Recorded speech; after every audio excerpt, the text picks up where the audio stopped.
تبقى ديما انكو باسكو فيها دي سوربريز. مي ابريوري نحن حاليا رانا في واش اسمه منحنى تصاعدي ديناميك دو فيكتوار.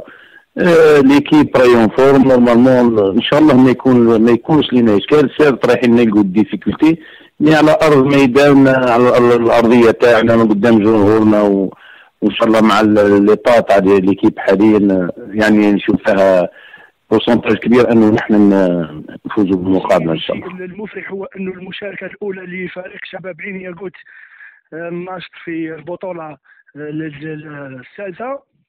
الشيء الثاني هو المشاركه كونتر فريق عنده تاريخ كبير واللي هو عنابه، وهذا شيء جيد بالنسبه لفريق عين ياقوت، ويعطينا حافز ان شاء الله انه نكونوا احسن الى الامام ان شاء الله.